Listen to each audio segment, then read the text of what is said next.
Fala galera, meu nome é Hugo Ramos Dias, sou chefe de cozinha, tenho 35 anos, nascido e criado em Macaé, no Cajueiro, cria do Cajueiro. E eu estou aqui como chefe responsável pela criação do cardápio e os pratos, em consequência, para o edital Retomada Cultural 2. E o nosso projeto visa levar os banquetes reais para as ruas, principalmente para as pessoas que estão em condição de rua.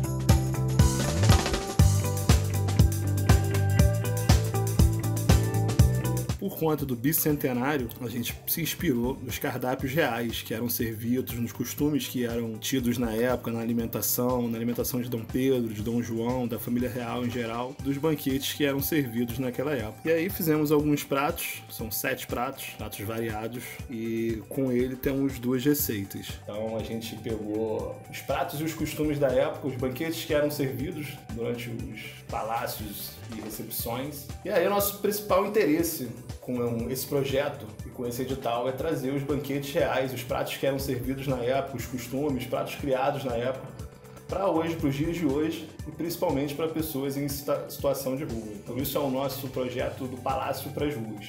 O primeiro prato que a gente vai ensinar a receita é a couve-flor gratinada à Ferreira de Menezes.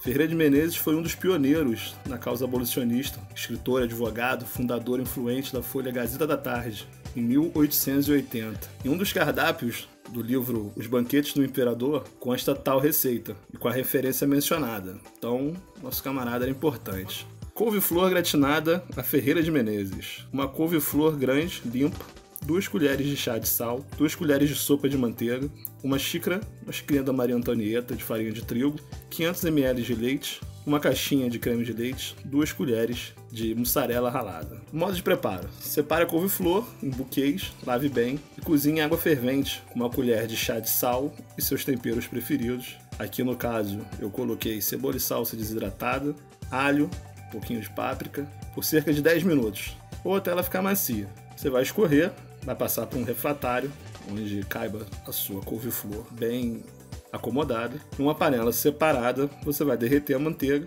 acrescentar a farinha, deixar dourar, mexendo sempre. A gente vai fazer o famoso roux. Porém, aqui a gente vai fazer o abrasileirado, por isso a gente vai usar cebola e alho picado para dar um gostinho.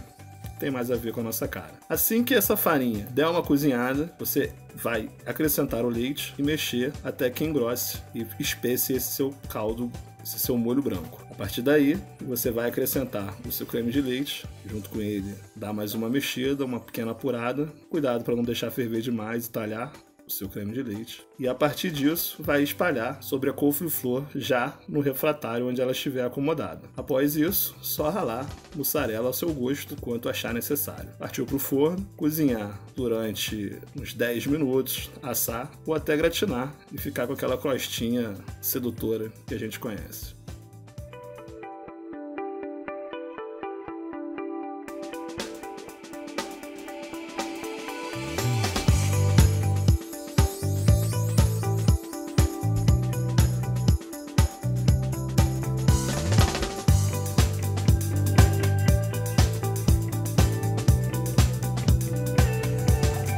Frango a passarinho. Frango a passarinho é uma receita curiosa, até porque existem pedaços no frango que você só encontra no frango a passarinho. Você não consegue identificar em lugar nenhum depois do frango inteiro. Mas isso nada mais é que uma preferência do nosso querido Dom Pedro I. Ele não gostava muito dos costumes do pai, de comer frangos inteiros, frangos enormes, de ficar muito cheio. Ele preferia que fosse cortado, fosse picotado as coxas e as sobrecoxas, e assim frito, onde ele pudesse comer de forma mais agradável. Para isso, a gente vai pegar um frango cortado em pedaços pequenos, de coxa e sobrecoxa, da maneira que você conseguir cortar melhor. Páprica, 2 pitadinhas de sal, uma pitada de pimenta do reino, temperos a gosto e algo mais que você quiser acrescentar, além de alho. O ideal é que você deixe marinar por pelo menos umas 3 horas. Se você conseguir fazer de um dia para o outro, melhor ainda. Mais tempero o seu frango vai pegar. Aqui no caso, diante da nossa modernidade, já que a gente não está há 200 alguns anos atrás, a gente vai usar a nossa querida Airfry, tecnologia. Então você vai assar nela por 30 minutos em potência alta e assim que terminar, se ele já estiver bem douradinho, você vai retirar, escorrer e finalizar com alho torrado e salsinha. Sirva com à vontade.